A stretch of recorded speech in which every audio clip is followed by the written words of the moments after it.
What's up? It's your boy Humble Dad in the building. Welcome back to another edition of Humble Dad. We're gonna have a great show. Why? Because I said so. Not only that, we have some individuals that have a very unique perspective on life and topics in general.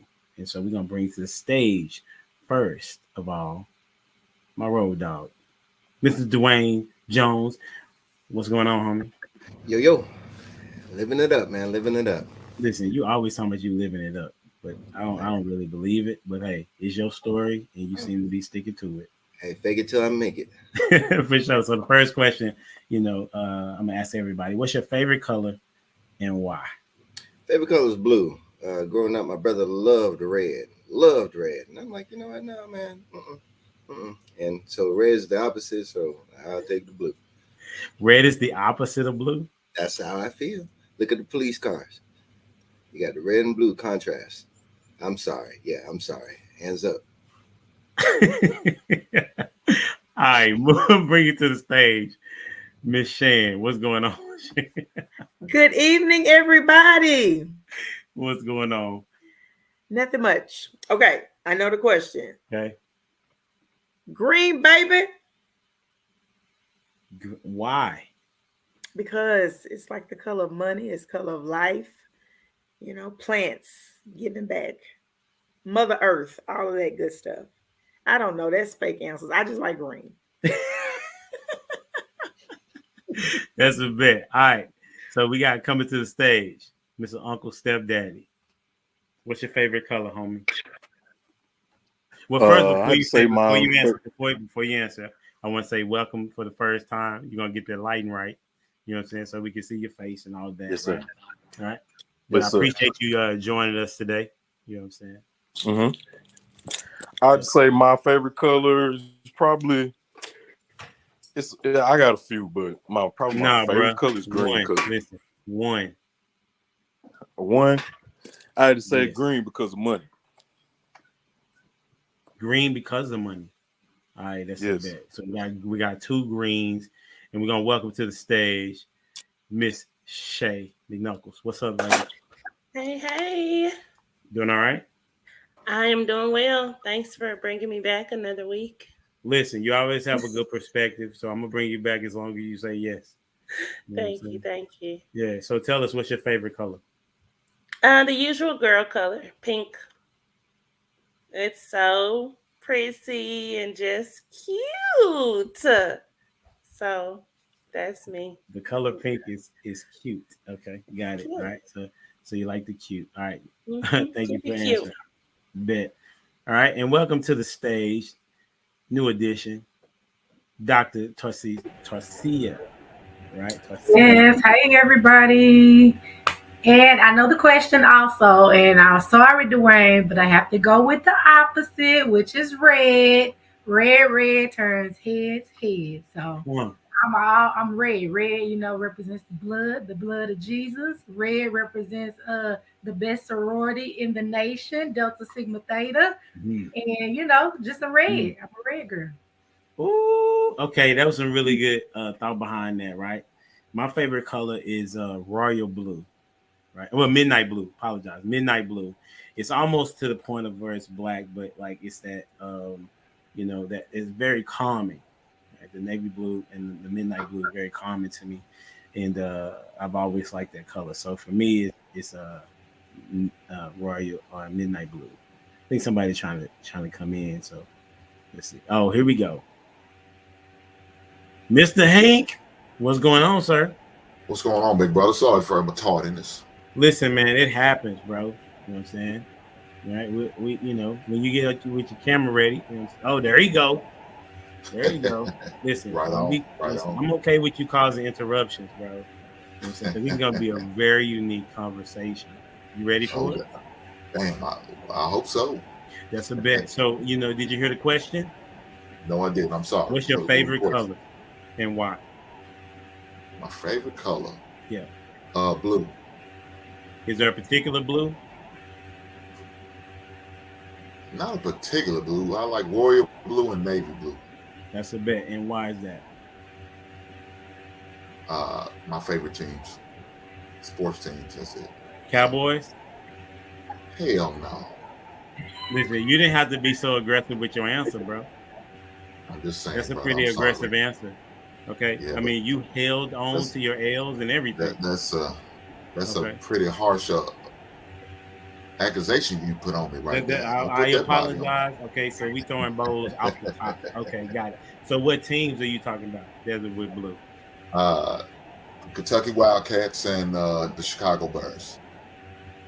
Oh, okay. I So got you. that's why I was late. I was watching the game. I said, let me step down at halftime. The game getting good and close, and That's fair. so please That's forgive me. fair. That's what's up. So the first question of this evening is, where is that? Describe friendship. How would you describe friendship? So we're gonna go Dwayne, Uncle Stepdaddy, Dr. Sarcia, Shay, Shan, and Hink. We're gonna go in that order. I'm sure somebody gonna forget, so I'll let you know when your turn is. Okay. We're gonna start with Dwayne. Describe friendship. Friendship to me is a mutual relationship between people that's reciprocated, the highs and the lows. Someone who's there for you when you need them the most. And it's fairly easy to figure out who your friends are by who sticks around at your lowest point. So, a friend is somebody who is there for you and is able to reciprocate the love and the respect that you have through the highs and the lows. Okay, short and sweet. Okay. Do you know who's next? All right, there we go.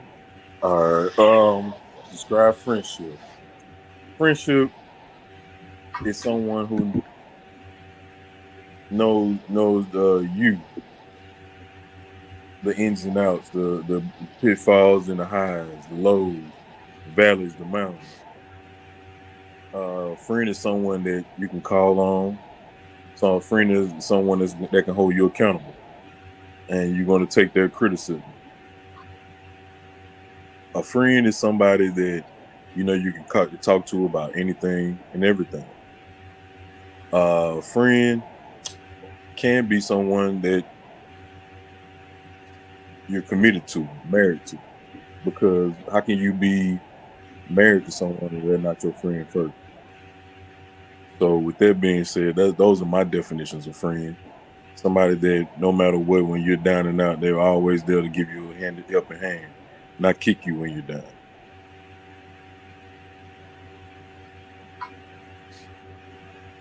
And I'm next. Yes, yes, Doctor.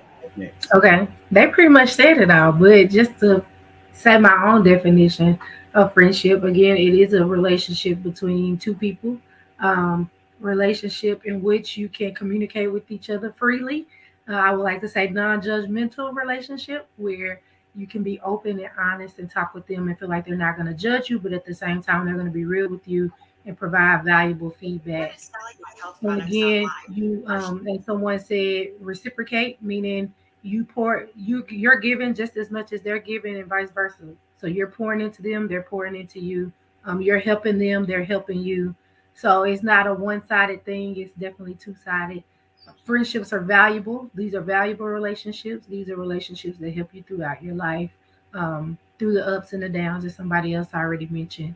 But definitely communication. This is something that's very, very important as far as what a friendship is. It's a relationship between two people who can openly and honestly communicate with each other.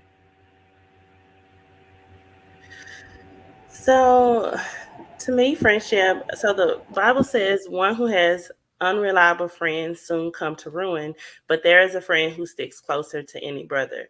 So that means that you have a person who is committed to you almost as much as if they are your family, your blood. You have a mutual level of foundation of respect, love, accountability, and responsibility to one another.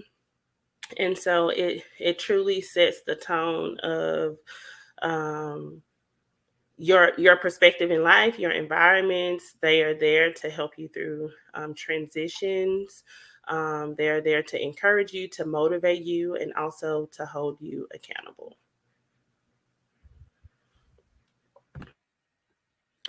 Um, a friend, in my opinion, is someone who has been tested and tried through the fire. Um, I work in a school, and so you hear little kids say, "Oh, that's my friend," and have no idea who they actually are as a person. So a friend is someone who you have hit rock bottom and they were there. And you have, like someone said, you had the highs and the lows with him and they were still there. It is someone that you can depend on, someone that you can count on. They don't always have to be present, but when you need them, that you're able to call on them. A friend is maybe someone you don't see every day, someone you don't necessarily talk to every day, but you know that they have your backs. So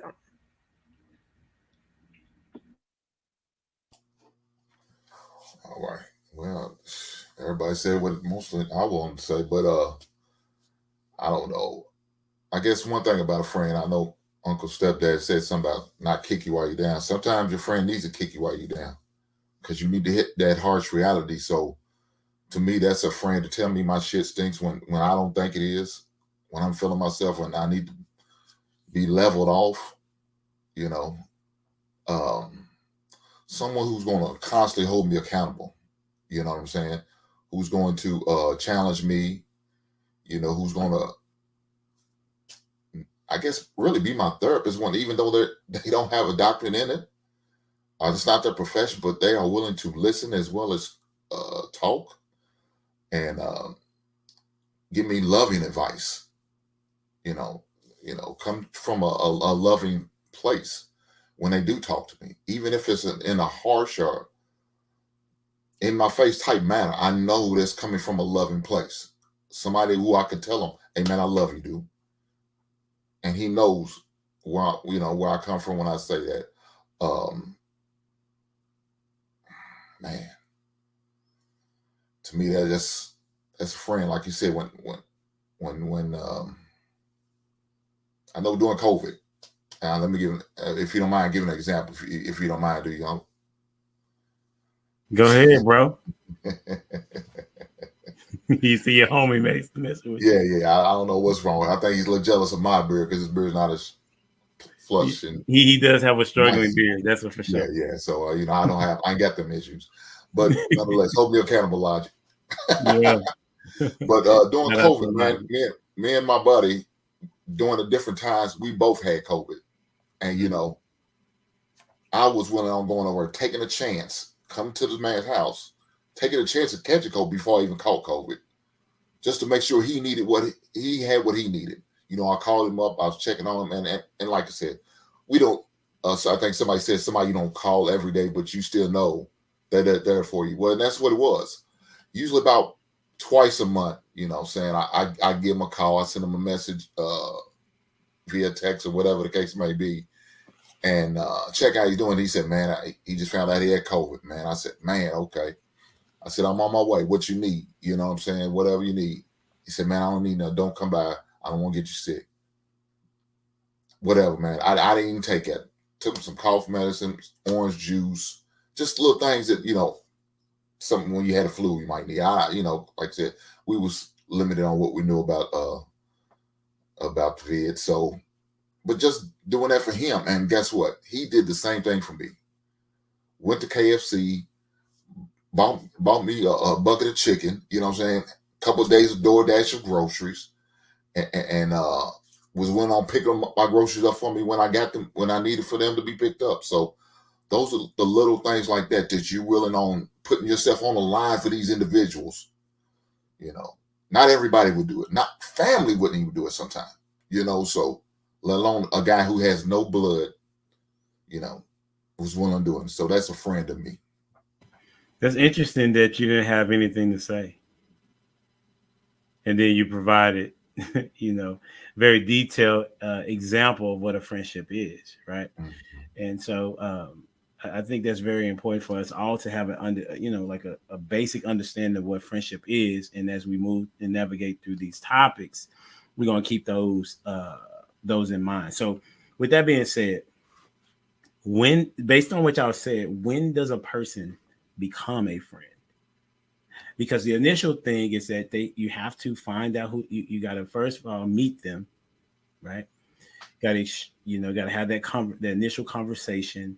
There may be a number exchange, and then y'all begin to talk. So at that particular point, are they a friend, or when does friend end up become? I guess when does not accountability, but acquaintance become friend? When does acquaintance become friend? That's my question, and anybody can answer. I don't know if you can necessarily put a pinpoint a time because it's going to be different for everybody. Um, I have a friend who recently, her mother passed away, and she called me and she was like, before she passed, she was like, she's in the hospital. And I was like, bet I'm there. And I mean, I canceled the rest of my plans, drove down, spent the night with her in the hospital in the most uncomfortable chair, but bless God, we made it through. And after everything was over, she was like, I don't know if I could have really called anybody else and they would have been there for me the way that you had. And she told me, like, that your actions showed me, solidified for me, like you have my back. Because this is probably one of the lowest points that I could have come to in my life. And I picked up the phone. I didn't have to say much, and you told me you were on the road. So I think as we are going through life and we're facing different experiences, as we are, interacting with different things that we have day to day, being able to call on that person if it's for a piece of advice, um, judging how they're going to handle it. I mean, if I had a situation like that and I call somebody, I'm going to want to know how you're going to handle it. Do you really have my back? And so there are just pieces of interactions that happen that allow me to see who really is for me and who really is against me, who say they love me, but in actuality, they're just using me to see what they can get from me. How is this beneficial to them? And so I think we have to constantly look at those things, because we do have some people in our lives that we consider friends now, but that doesn't mean that they're going to be friends in the next season, that they'll be able to go with us into different circumstances and situations. Some of our friends are just meant for now. Some of them are meant for a lifetime. And then we're going to meet some who are supposed to propel us or take us into whatever we have remaining and going on in our lives. So it depends. There's no time frame. We have to see how those people move and adjust with us as we're taking on experiences in life.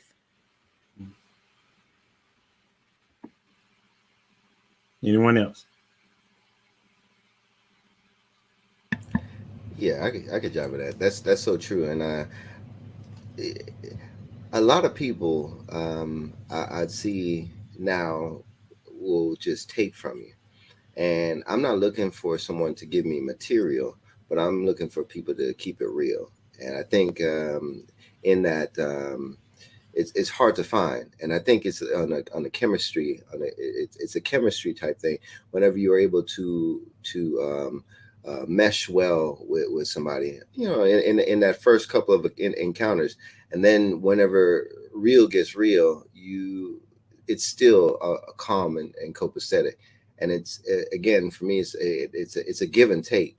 And if there's an imbalance, and that's, I'll say, even early on in a relationship, if there's an imbalance in the give and take, that's where I see that something is not genuine and something's not real. And I look for that. And it's funny. I'll say to my I'll say to my daughter when she'll say something about a friend or something. I'm like, hey, baby, see, that's why I don't have friends. And I use it as a joke, but like whenever Facebook first came out, I was fresh out of, or actually going into high school, and the more friends you had, was the cooler you were. MySpace, and you got the Facebook, and in that, it's like you find out real quick that those people are not your friends. It's not your friends. You're looking for me. I'm looking for something deep. How about this? I'll say, if somebody actually asks you how you're doing and they genuinely mean it, not that walking by each other in the street, hey, how you doing? and just keep it moving. No. How you doing? And not only that, they'll listen. And then they'll follow up on the next conversation, the next conversation, and the next conversation. You find out that they're listening. And then it's both ways. Like there's a listening and a talking and a talking and a listening, and it goes back and forth. And I think whenever you really find that people are paying attention to you for your best interest, not just their own. And I think it's easy to be able to detect that. A lot of people are selfish in this day and time. Well, I'll say I don't know if there is a time limit on when a person becomes a friend. I am that person who has many friends, and people, it's like a running joke. People are like, you can't add no more friends to your friend list because I have a lot of friends, but um, each one of them I feel as though have a different purpose in my life. And so I think it's important to understand the type of friendship that you have with someone, right? Because you may not go to one friend with a certain issue, but you may go to another friend with that issue. And I think that that's perfectly okay. I don't think it takes away or devalues that friendship because you don't take everything to them.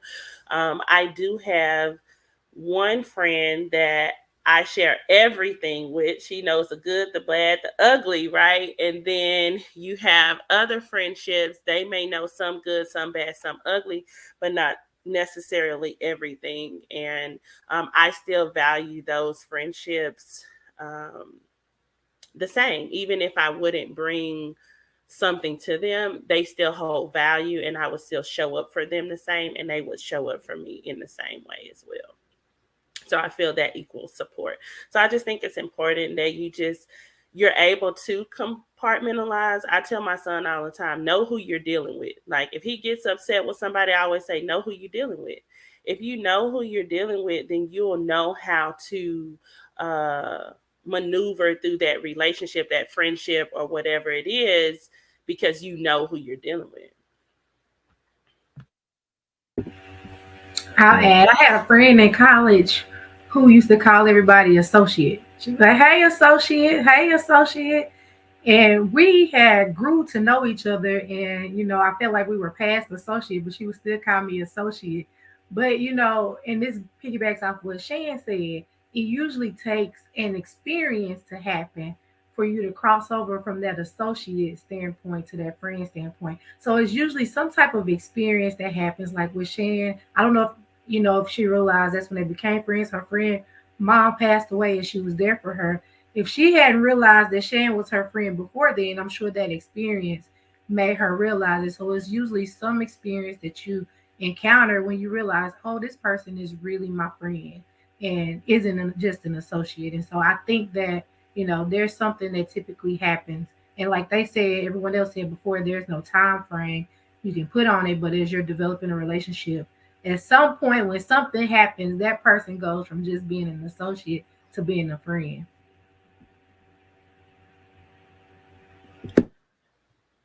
Well, I know, like you were saying, there's really no time limit. But at the same time, you still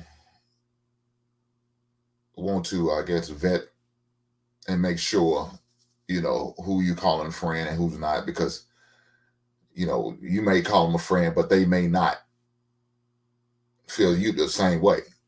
You know what I'm saying? So you definitely want to do that and make sure, because when, like you said, when you give somebody that title friend, you're ready to unload everything on them. You know what I'm saying?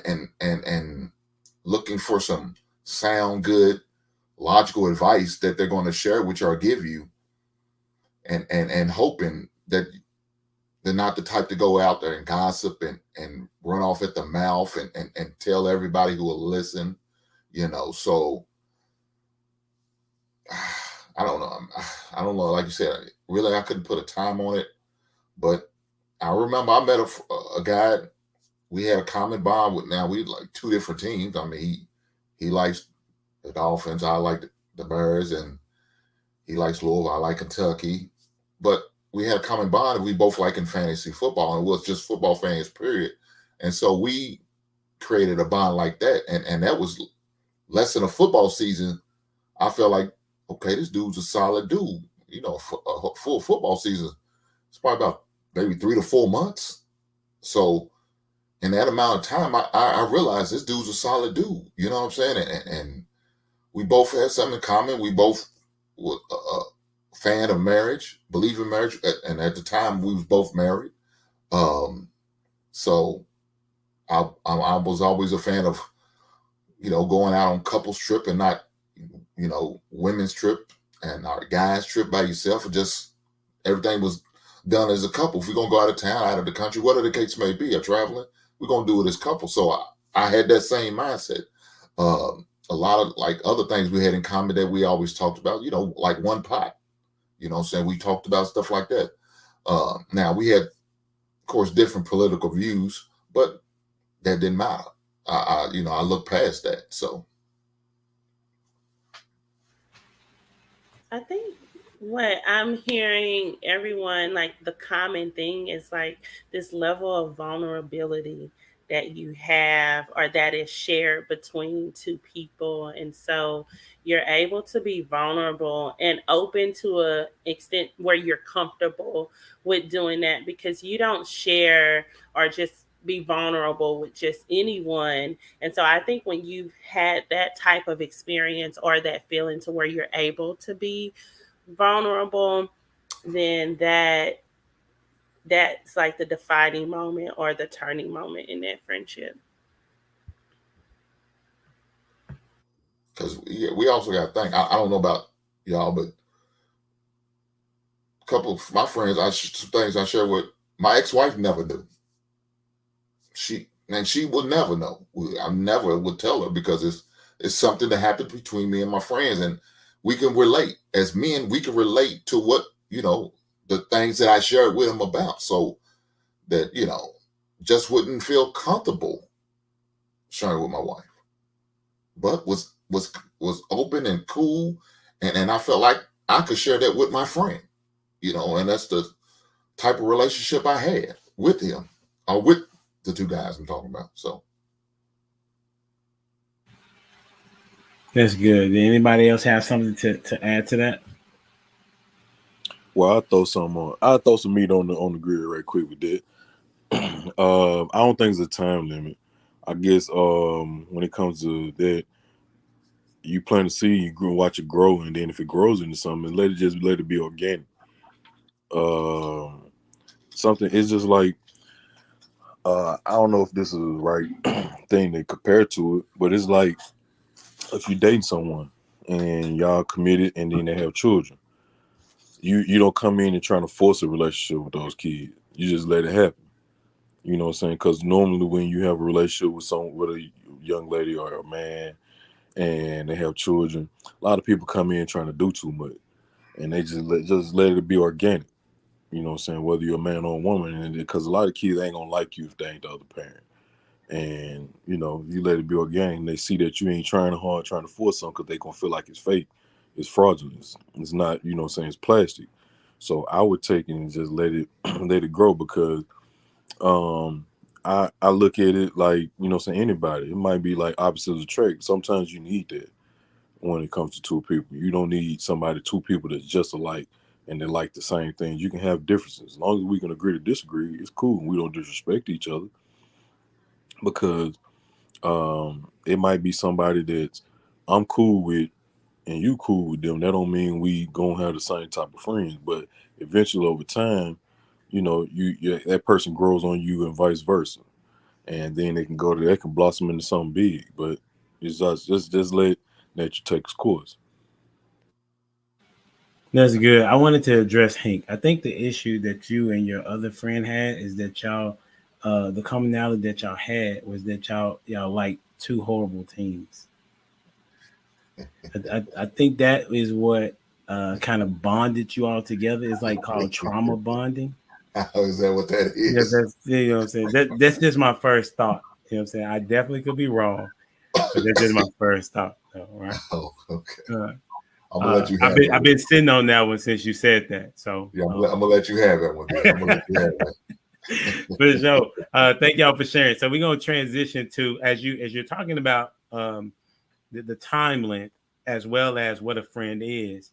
My next question is, excuse me, do you have expectations for a friend? Do you have expectations for a friend? And if so, what are those expectations? All right, I'll say it again. Do you have expectations? Excuse me, for a friend, and if so, what are those expectations? I do. Anybody can go? Yeah, anybody can go. I have expectations, and it's real simple. Just show up when I need you. Like it don't take much because it's not like I'm a needy person. So if I am opening my mouth to ask, then which I hardly ever do, right? Then show up. Hmm, okay. For me, I think the moment we cross over from that associate to friend line, I think the expectations develop. Um, And my main expectation goes back to something Dwayne said earlier was listening. Like if you can show that you can listen and actually care about me personally, about my desires, my dreams, my ideas, like what I want in life, the things that I'm interested in. When someone shows an interest in what I'm interested in, to me, that helps develop and establish that friendship. So my expectation is listening and communicating and actually caring, which includes what Shay said, being there, right? If you care, you're gonna be there. That's like a result of that. If you actually care about what I care about, then you'll be there for me when I need you.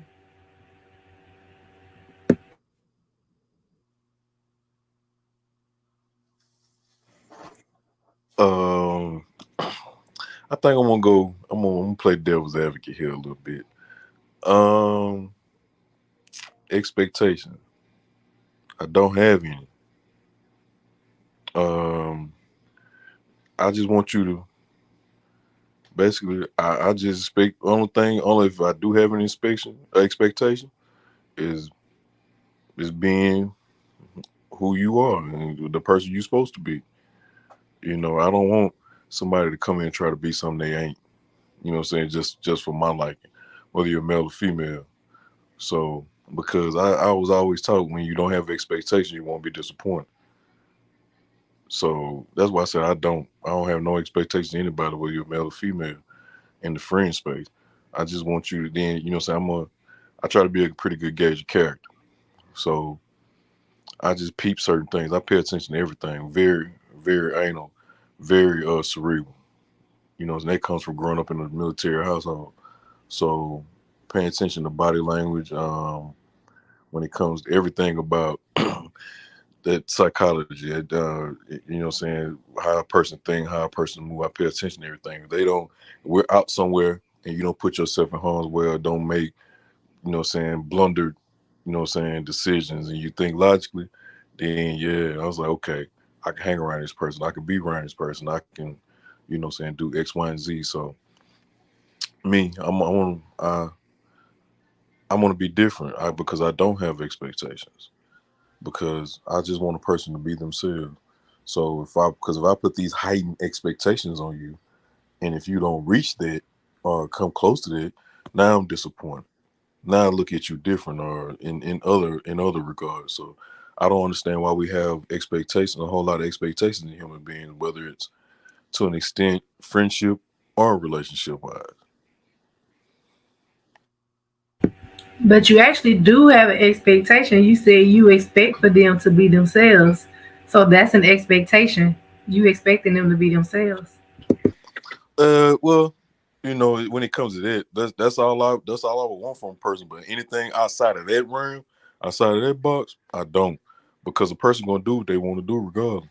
They gonna try, or they gonna either be themselves, or they gonna try to be something else. So I see what you're saying, but anything outside of that, nah, I don't. And I'd say I'm along the same lines. Like the expectation I have is for someone to be consistent. Like once I get to know them, I get to know them not based off of my own preconceived perception. It's based off what they give me. So I want to read what you are giving to me directly, and it's like you were saying, that's for body language, also with your words as well. So that's for that consistency. Like if and someone may mention about accountability, right? Like somebody who a friend that'll hold you accountable. So it's like that situation where it's like, man, I'm trying to lose weight, and the next thing you see him snacking on a foot long. Or eating a whole piece, and you're like, "Hey man, what's up? Like, I thought you were doing something different." And in that, like based upon their response to that, it's like then you could see like if they're just talking just to talk, or they're actually willing to take that criticism and be like, hey, you know what, you sure right. And they could notch that down as like, man, I appreciate that, like, because you're holding me accountable. Some I would then find it inconsistent if you say something but then your actions then veers off and you are persistent in going the opposite way in which you said that you did not want to go. So I do have expectations of like, hey, like don't you could talk your dreams out loud, right? You could talk your dreams out loud, but then whenever you have certain set expectations for yourself, and I then try to help you in that regard, and you're inconsistent, that's where I'm like, you know what, I can't do much with that.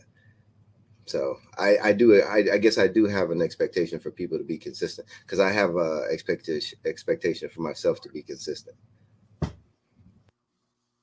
Well, I guess my expectations, just be Hold honest. hold on real quick, Hank. I think Shay been trying to go. Are you good, Oh, Shay? Mhm. Okay, go ahead. well, my like I said, my expectation just for somebody to be honest and forthright. That's pretty much my expectation of a friend. So, That's pretty simple. Shay, what you got? I was going to say, so then is that expectation first set within yourself and before it's passed along to that friend, right? So are you having, I guess, that same standard for yourself? I guess it's for the panel before that is applied to someone else. oh yeah, for sure. Yeah, I chime in on that. Yeah, and that's what I believe I was trying to mention is like uh, those same expectations as for consistency I have for myself. Because if somebody was like, "Hey, I thought you were trying to do," I'm like, you know what, man, you're right. I appreciate that. Right now, I would take that as for I'm human, so like I can be inconsistent, but it's like a true friend will then wind you back in, and even whenever it comes to your spouse, right? That's ultimate friend that you're around all the time. They'll keep it real with you. Hopefully, right? They won't hold back in the sense they'll do it respectfully and in love. And then in that, that's how I am going to then dish it out. It's not to hurt you. It's not to hurt you. And if anything, it's because I'm listening to what you're saying is why I'm saying what I'm saying. So as to that consistency, like I don't when they say talk is cheap, it's because you could talk all day long and it won't cost you a thing, but it will cost the person that's listening. And if they're actively listening, it will cost them because they spent a whole lot of time listening to you, and yet you are not even believing the things that you're saying, and they do. I hope that made sense. And to add, for me, my expectation is authenticity, hands down. I feel like as in knowing myself, I am, to answer Shay's question, I am who I am regardless of where I am. At work, you get the same Shan. At home with my children, you get the same Shan. If you've all seen me before out and about, those who know me know you get the same Shan. Like it is the same. I try not to. It's too hard to be present myself differently to different people. So I would just much rather give you who I am straight up and forward. And then that way you can make a choice about whether or not you want to move forward in some type of relationship with me or you want to move on about your business. At the end of the day, it's no sweat off my back because my hours in my day have already been taken. And then also to add to it, my expectations for my different friend groups is very different.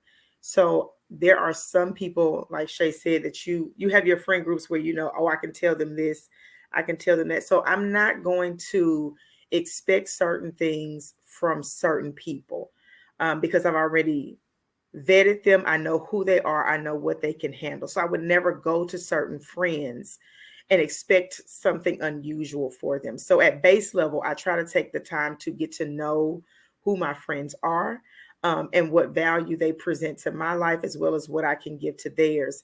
And then I don't have to go outside on some various limb and try to hold them accountable for something that I just know is not a part of their character or what they're capable of doing. So if you are your authentic self, I know who you are. That helps me assume what we can exchange in our relationship.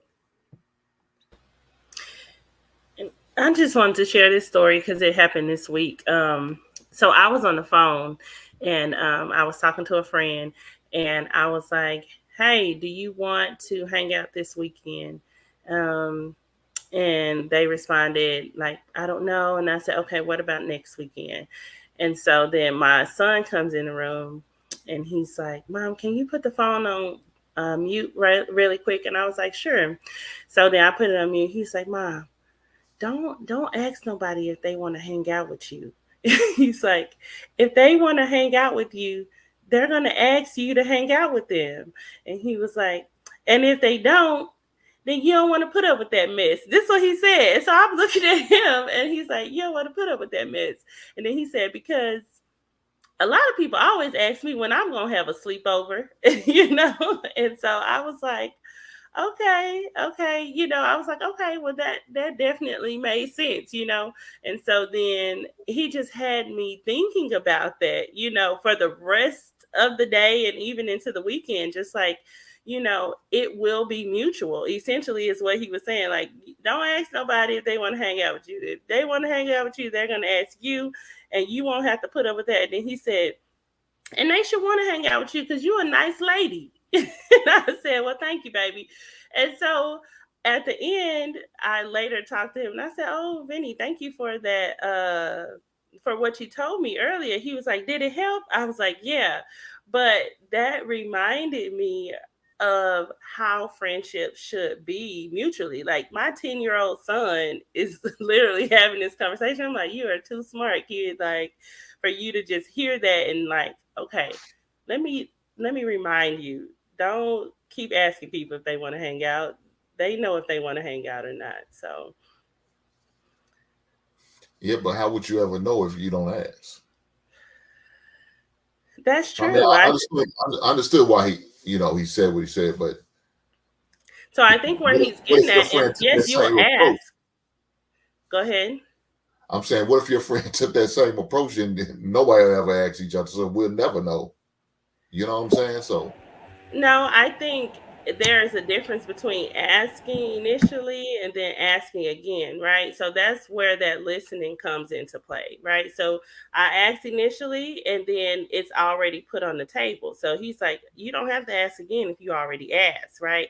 And so there will be an ask, but does there have to be an additional ask? Maybe not if you've already put it on the table. So that's the way I took it. But when it comes to it, like I think I see where you come from, but at the same time, on the flip side, that's why I say like it's just like he was saying, when it comes to things like that, we're gonna be up here. If that's the case, we're gonna be playing chicken for the rest of our lives. It's like you gonna like, let me see if he or she gonna ask first or this and that. I basically only go by the mutual interest. Like if I ain't gotta hit you up first all the time, then I hit you up like, hey, y'all wanna hang out this and that date, or vice versa. You know what I'm saying? Now if you always the one asking, now that might be something else, but you know what I'm saying, I only give the certain things type of energy it gives me. You know what I'm saying, it's all about reciprocation. And you know what I'm saying, not just in friendship or not just in relationship, but friendships too. You know, if you always going out paying stuff for you, but your homegirl or homeboy ain't never did that for you, then you might want to reevaluate circle around you. always got to be able to, saying, offer each other, and, saying, because everybody go through something, but that has to be voiced. It's all about communication, effective communication, not just for a relationship, but in friendships too, because you don't want to take things out of context, start assuming certain things. But that's just my opinion on that. But I think this is where it's important to know who your friends are. Because I know I have a certain friend group. I'm only going to see them once a quarter. We're not going to get together outside of once a quarter. Don't ask me. Don't. We're not going to even make it possible. I will see you once a quarter. And it's because they have lives and husbands and children. At the time, I had husbands and children, and everybody has involved. We have teenagers. We got football, band, dance. It's just we will see each other once a quarter. Outside of that, we will text each other to death because that's who it is. But when we get together in that at that every 3 months, it's on and popping. We share, we cry, we have a whole weekend to do. And then we'll catch up in a couple of weeks. Where I have other friends where it's I can hang with you, we can rock every other weekend. And I know that. And so we can have that mutual exchange. So I think it's about knowing who your friends are and the frequency, the type of relationship that you have built with them. And it will change. It may change. When our kids go off, we may see each other often, but right now that's not where our relationship is. So Torcia, what you got? Hold on, real quick. Dr. Torcia, I think she wanted to say something. I was just trying to slide in there. Once a quarter is actually pretty good because I don't get to see my friends that often. Yeah. Well, that's what's really. Why not? Because of what she just said, we have lives. We're in different cities. We're in different locations, and it's just the way life is set up. We just don't see each other. Like we text each other to death, like she said. Yeah. But as far as actually getting together and doing something, we may do one girl's trip a year where we connect and get together, and we might not see each other to a whole nother year unless something happens that brings us back together. So, and once a quarter is actually really good. Uncle Stepdaddy, it works out. I promise you. But I'm just talking about one friend group. So I know for sure that I'm going to see that friend group once a quarter. Now, if I'm trying to hit up every other weekend, I don't call them. I call the other friend because she down. Girl, I'll be ready in 15 minutes. Where we going? Bet. The kids are with their daddy. Let's go. Come, let's go. So you just have to know who your friend groups are. I cannot call once a quarter friends to go out over the weekend. It's gonna take 3 days to set up, and I don't have time for that. I'm ready to go now. So I'm gonna call my right now friends, and the once a quarter friends. I'll see you in 3 months. Holla at your girl. What you got on it, Unc? Like, go ahead and say what you got to say, bro. I would say this, man, because that's funny. Maybe it's different. I don't know, fellas. Is it different for us than it is for the lady folk, women folk? Well, first, state what you got to say, and then we can say we're gonna get on the bandwagon. I look at it like I think with that right there, if everybody got a group of people like this, sound like some folks been demoted. Sound like them ain't really your friend, they're associate. Because it's like this. You everybody has a family, true. Everybody got kids, true. But people make time for who and what they want. Point blank, period. Now, if you got folks out here you just wanna see once a year, don't sound like them your friend. Them sound like associates. No, that's 4 times a year. Oh, and the quarter is every 3 months. Yeah. Oh, yeah. So 4 times in a year. I'm having a moment in the GD section it's right okay. now. But I did say one. That's why I'm a moderator. Four times a year. I guess. But then you got the ones that you want to see every That's why I say maybe I'm a little. I ain't trying to sound too biased, but it's just like if I consider them my friends, like ain't nothing wrong with if we doing okay for ourselves, and you know what I'm saying. I know when it comes to, I see a lot of women on social media going on girl trips and stuff. A lot of women, especially hanging out. Here we go. No, I'm just saying, because it's like this, and I'm not trying to dampen the mood or nothing, ladies. It's a lot going on.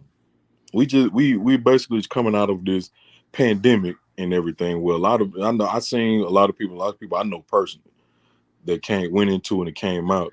They didn't come out with the same people they knew because of things happening. Life is short. And if we had the opportunity to see each other on a regular basis, gotta take that. You know what I'm saying? So it's a lot of women doing a lot of traveling. Women go on girl trips, which I don't feel like nothing wrong with it. You know what I'm saying? If you want to go do something, it ain't nothing but going to Lake Travis or going to Dallas Fort Worth or going to the boat down there in Louisiana or Vegas or something. Cause Vegas ain't nothing but $100 something, $200 round trip. I know folk making it. So and then you know what I'm saying, with all of that, I think that it's a little different for us when it comes to guys. Guys gonna get together, we're gonna watch sports, we're gonna do this, we're gonna do that. And women do they gospel and they talking. So with that, I think when it comes to those type of people, I don't think they really friend like that. I think a lot. Then again, I'm finna go dive a little deeper. Humble Please dad. do. I think folks throw that F word around way too loosely, bro. You talking about the F word? Especially I don't saying, that's why I say it's only certain people I consider that. Saying most of the like me living in Houston, it ain't but a handful of folks I hang with. And all them folks I hang with, I've been hanging with the same people since I was a kid. I've been knowing these folks since I was a kid. I don't call everybody my friends. Just like we were talking about earlier about with the children, I think a lot of us grown folk do the same thing. We throw that F word around way too low. Like we do love, hate, narcissist, and all of that stuff. You know what I'm saying? Just and come for and this one I'm gonna come a little bit for the ladies. A lot of times women will go to work, they'll go out and about, get these little bars and things like that, and meet these women and just call, no, that's my friend right there. No, she ain't your friend either. You know what I'm saying? If you got to put people in certain category, I don't think they're your friend. But to each his own. I'm not attacking nobody. It's just to each his own. Like that's an associate. If I ain't got to be around you or hang around you a lot, you an associate. Now if we every time I go do something or something shake off and all of us hang together, them friends. But that's just Lord my have opinion. mercy. We understand, but these people that I'm talking about, we've been together a decade. We're a decade deep, a decade plus in this, and so we don't have to see each other every day. And that's probably the same with Dr. Tarsia. We talking about we had babies together, we got married together, so we're just in different spaces. And so yes, and if I had an emergency right now, if I called, they would be here, hands down. But no, we don't have to physically be in each other's faces every every weekend. They Mhm. Yeah. have families and husbands, and if their husbands, I'm single now, so they can't be going with me out to eat every weekend. Their husbands will be looking What that mean? crazy. What that mean? Let them look at them crazy. Them your home good and your friend. I I have to know I can't say respect what I that. want I to have on to here, but respect F their them. families. I have to respect that. So I have Man. single friends who I have been rolling with some years now, and we can go hang out, and it's perfectly fine. And I'm willing to bet you that them same women you talking about with their husband, I bet they gonna hang out with their homeboy when they want to. I'm willing to bet they do. So forget all That that. ain't got And nothing to then, do with me. I, man, I forget all that. That my friend. We gonna hang out. Whether you married or not, we hanging out. Whether I'm married or not, we gonna hang. Because mostly everybody on here got kids, and a lot of us got just like with me. I think I overheard one of y'all say you got teenagers, so you don't need no babysitter. They babysit themselves. They You can do. go hang out and do what you want. So, child. Dr. This is Tarsia, why what his you got name on is it? Uncle Stepdaddy. Yes. Yeah. See Yeah. you got it. There it is. Dr. Tarsia, what you got? And then we'll go to Dwayne. I was just gonna add on to what Shan was saying. Yes, these are friends who I might see once or twice a year. We've been friends 20 plus years since middle school for some, high school for the others. And we don't have to see each other all the time. Now we do talk frequently, but we don't see each other all the time. Again, it's different situations, different scenarios. We in different cities or whatnot, but we make time to see each other when we got time, you know. So, but they are friends, definitely not associates. And like Shan said, if I was to call and say I needed them, they would get here. Yeah, yeah. I'm sitting here like I heard associate a couple of times, and I was thinking also as an acquaintance. So there's acquaintances, associates, and then friends. And like I think like you can have that friendship with somebody that y'all ain't talked in months, and y'all could just right back up and have an extended conversation, right? And then it can go and then happen again. I see those, but my daughter's about to be 17, and I noticed something like she'll have she'll have these phone conversations with her friend. She'll get home from school, probably seen a friend to get home from school, right on the phone, talking to that friend. Hey, what you gonna wear? What you doing? Blah, blah, blah. And they'll plan all these things out. And I'm like, that's a friendship. Like those are those friendships that are building up. And I remember having those friends who are still my friends today doing the same thing, like those similar things. And we could talk about, how we used to walk to each other's house just throwing the football. One run, the next one throw it, and then the other one run, and so on and so forth. But then, like, I also realize now, like, as for that circle, like, I wasn't kidding. Like, I borderline pride myself on not having too many friends, because I I the inconsistency of people, including myself, sometimes, right?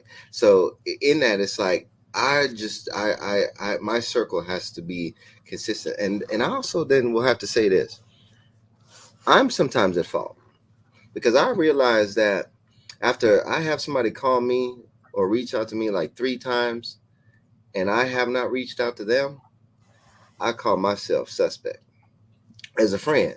And then I have to wonder why. And I think like kids do have certain things to do with it. Relationship, marriage, those things do have certain things to play in it. But I do find it interesting. But I do have friends, like close friends. I'll say that I'll say there's a distinctive difference for me, where there's close friends where I could call multiple times per week, and we can have conversations. We can bounce things off of each other, and it doesn't have to be in person, like where we're hanging out, right? I just say it like as we're picking up the phone and reaching out, and I do find value in that, because there's some times where it's like, I think Mr. Hink was saying it earlier, right? Like with a friend, like you'll share certain things with them to get their perspective, even about like your relationship, and having that conversation where you can have someone give you feedback. Like I have a friend that I had back in junior high, and me and my wife will go out with him and his wife, and shoot, we'll celebrate engagements or anniversaries together.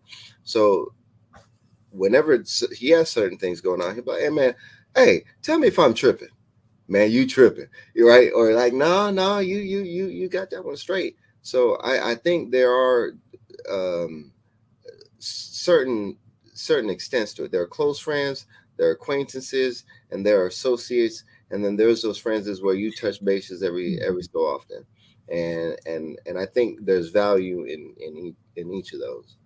So I don't discount them, but then also then know that I have ran into situations where I know that I'm the one who is straggling behind as they're going off into doing something else, or vice versa. They're straggling behind as my life is going in a different direction. What you got on the Heat? Well, it's crazy because I don't know. We're talking about these little things that they like to do. I don't know about going out and hanging out with single friends. Not when I was married. I tried to make sure I didn't do that, because not because I was worried about temptation, but sometimes the mindset, when you see single friends out there doing what they doing, you don't want to be that left on the sideline at the bar, like, man, they out there having a good time dancing with the ladies, enjoying the mingling, talking.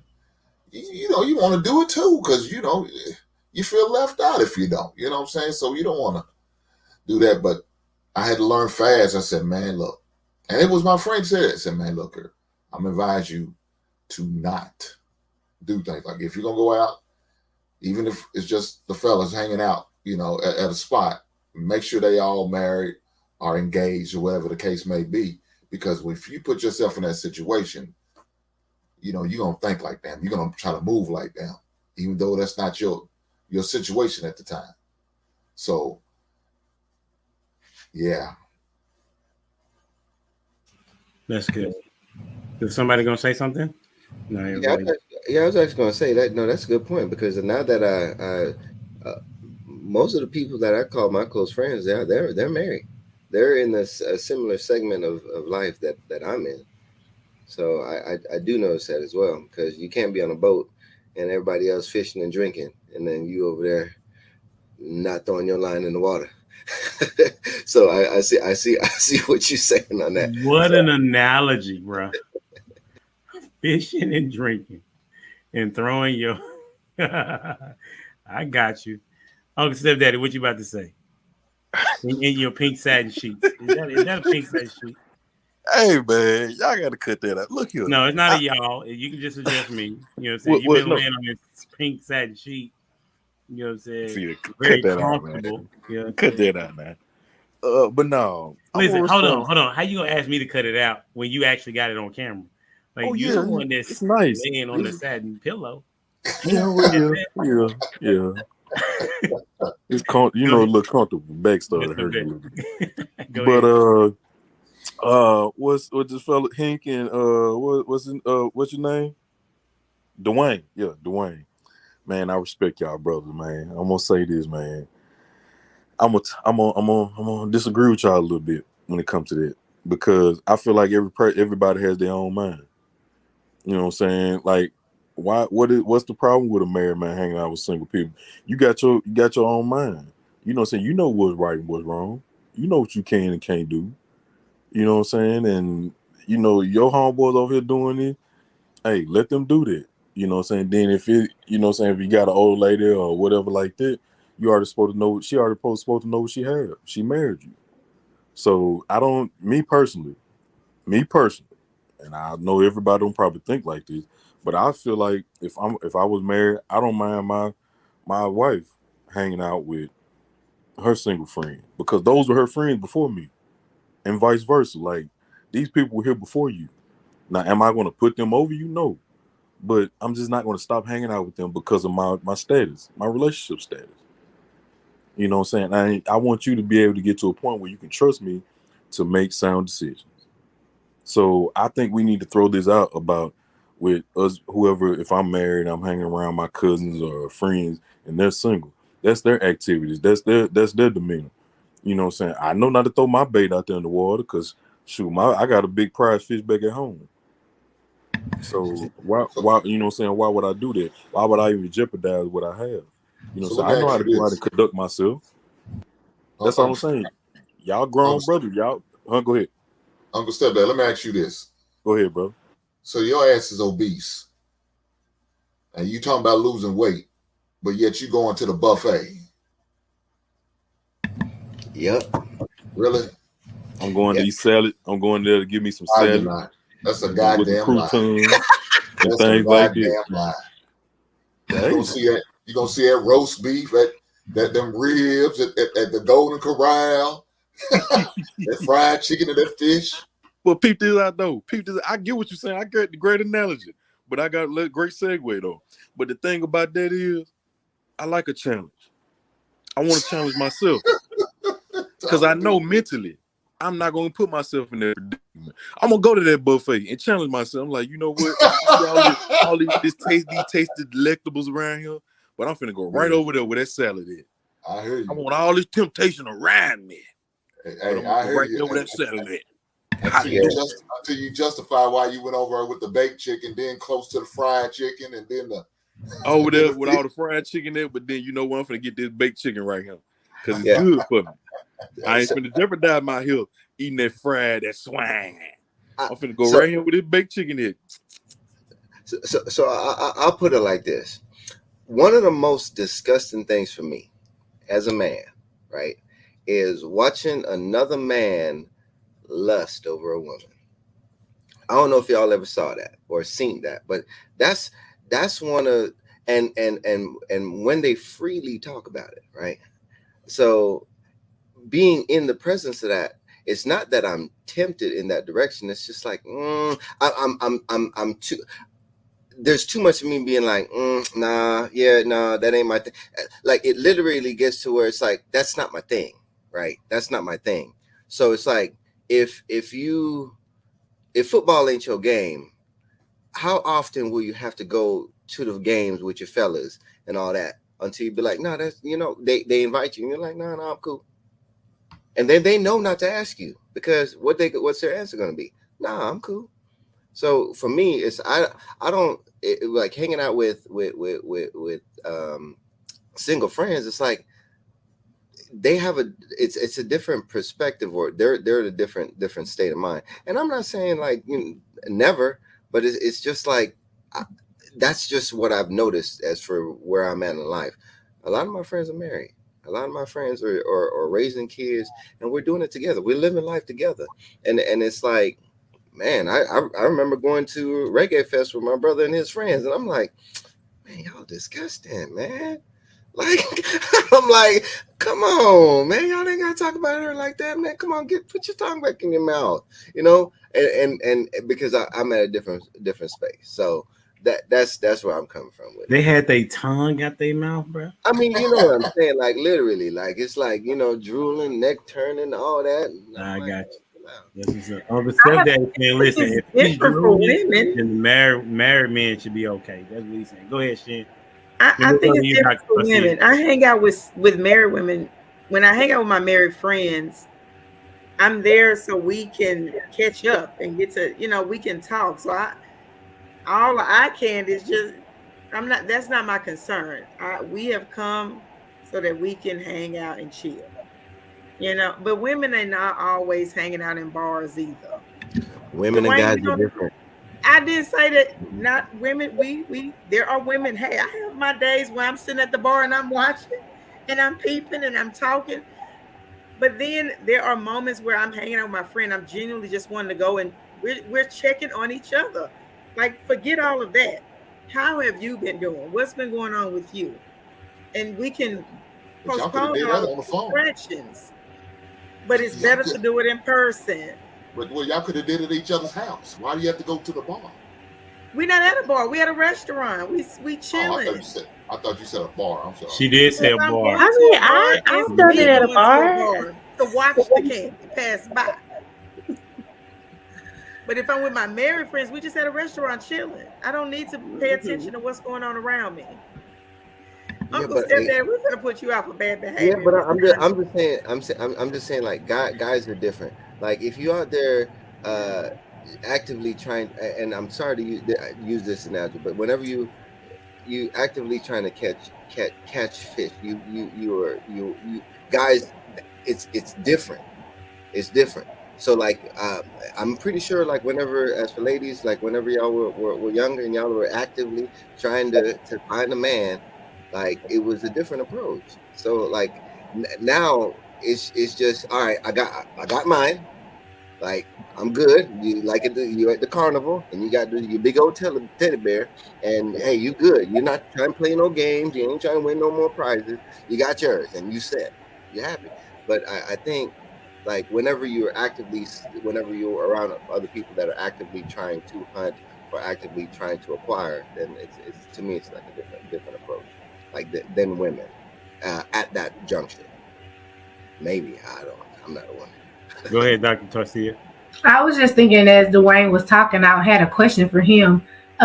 He was talking about, like how he felt it was disgusting how men, lust over women. And I was wondering, because I think I heard you mention you had a daughter earlier. Did you say you had a daughter? Yep. And I was wondering, Two do of them. you think having a daughter has played a significant role in how you feel about that? Oh, absolutely. Because I was that dog. I was that dog. Like, and I'm pretty sure most of the guys can attest. So, like now, me personally, I do look at it like, no, don't, no. Keep your eyes in your head. Like, and it's just now that I have a wife, now that I have little girls, it's like, no. No, but I knew where my heart was at that time. And it's like, again, like I said, you trying to swing at anything. a girl sneeze on you. Oh, she like me. So I'm sorry to say, but it's like I it's easy for guys to get the wrong impression, or for me anyway. It's like that's how I looked at it. Young me, like, nah, man. I was like, I'd give myself a sit down and be like, man, you are tripping. Just saying. Well, look, you better meet Wayne, because I still lust over him, and I got a 26-year-old daughter. So I mean, there's nothing I can do. I love the ladies, you know. Okay, so So so like I said, that's that analogy I gave. I could go to that buffet and talk about I'm not gonna eat none of that fried chicken. I'm a chicken eater. I'm from Kentucky, the eh, South, so I love some chicken. So so I so couldn't go to that buffet with Uncle Stepdaddy talk about I'm just gonna eat salad. That ain't gonna work for me. so and that's keeping it real. That's keeping it real. So to even to your question, I'd then say Miss Hank added to that, because yeah, like I'm still a guy, right? But then as for my perspective in it, it's changed, and like the Bible says to hold those thoughts captive. So in order to hold those thoughts captive, and I just had this conversation with my daughter. It's like, hey, and it was along the same line as the buffet. It's like, if you on a diet or you fasting, are you gonna go to the buffet? Are you gonna go walk through a bistro? Are you gonna go stroll through a bakery? Because all those centuries are going to be kicking off, right? And it's like, as for guys are visual, so it's like we see it, we think it, and all those thoughts will then, if you don't hold them captive, they'll manifest themselves into real life activities. So it's better for me to, like Miss Nick was saying, is to abstain and stay away from those, because I have to actively hold those thoughts captive as a man, and it's tough. So why would I actively tempt myself? There's the devil's already doing it. How about that? You'll find a way to dangle that something in front of you. And I'll say this. Whenever I was younger, I remember working with this gentleman. His name was Andre Cornelius, and he was married. And we were at two different segments of our lives. And I remember saying, "Hey man, why don't you go out to the club and all this?" He was a drummer at his church and all that. I'm like, "Why don't you go out to the club and all that?" And he's like, "Man, why would I do that? Why would I go out there and mess with ground beef when I got steak at home?" And I'm telling you, this was probably what, 20 years ago he said that to me. And I'm like, that was so real. Real. Why would I go out there and mess with ground beef when I got steak at home? And we're at two segments. At that time, I was like, okay, all right, cool. But now I could look back and reflect on it. That was a married man that loved his wife and his kids. So he was actively showing that to me in the way that he talked and the way that he behaved. That's what's up. What way to get off topic, individuals. You know what I'm saying? I really appreciate y'all not staying on topic, but it was a really good dialogue though. You know what I'm saying? Very good dialogue, to be honest with you. That's why I just let y'all roll. You know what I'm saying? Because it was really good, and because I wanted to kind of segue to, kind of talking about conflict resolution. That's why I was talking about friendships and talking about how do you know when they become a friend. And so these are kind of hopefully kind of tying things together. So I wanted to ask the panel: has a friend let you down? Has a friend let you down? Or how? That's the best way to put it. How has a friend let you down? How has a friend let you down? That's on anybody. Well, Everybody I want know to for go. me, I guess let me down. No, not really. Well, look, man, it's kind of hard to say. Well, when me and my ex-wife got divorced, because I had a relationship with my friend, and she began to develop a relationship with his wife, and now they're best friends. And so, you know, they hang out more than, and still have their little get together, couple get togethers. Of course, I don't get invited, and which I'm okay with that. And I understand why, because she's inviting my ex-wife and her guy friend. So what I look like, I'm being there too. You know, it'd be kind of awkward. So I was a little disappointed, but the thing of about it, he did explain it to me, and he did let me know that any event that he's going to put together, or he's hosting, or decided going to have, I will definitely be invited.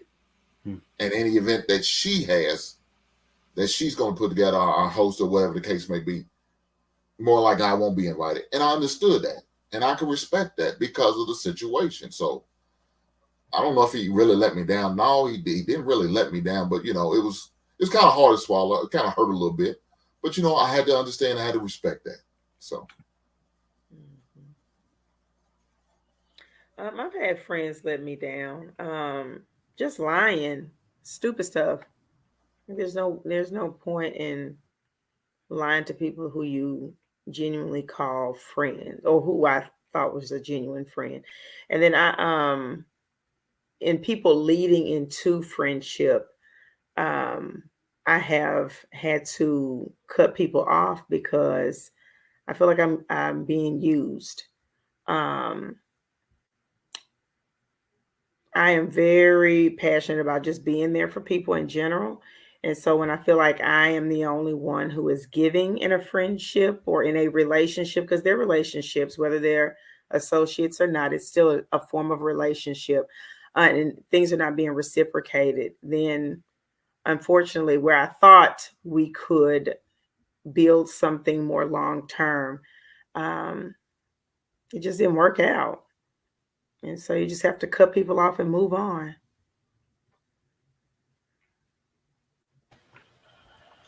I've definitely had. I can recall like two friends to let me down. Um, both. Well, one I'll say I thought we were definitely better friends than what she let out to be, and it was quite the shocker when I found out that we wasn't. But I think you hear the saying a lot of times that friends can't do business together. And I do denounce that because I do business with a lot of my friends and we get money together. But in this particular incident, I tried that. And this was an early on incident, but where we did business together. And as a result of that, it ended our friendship because you know how when you don't do something right or whatever, then somebody really tells you how they feel about you. So it was one of those things where she went in on me, like, you this, you that, you this, right? And I was so shocked and so hurt. But what I will say is that set the foundation for me on um, how I wanted to treat my team and my employees to this day. Because I reflect on that a whole lot because it was an incident where I was giving it my all, but it wasn't received that way. And so you wanted to downplay me like my skills wasn't valuable or being added to the business as a result of. But it did set the foundation for how I treat my team and the level of understanding that I have for my team. Although her and I are no longer friends, and I have no remorse about that at all. Um, and I'm happy that we aren't, because after you realize what somebody really feel about you, you don't want anything to do with them. So I will say that situation, yeah, she did let me down because I thought we were friends. It was somebody that I did look up to as a friend, but in the end, I found out that we wasn't as friends as I thought we were.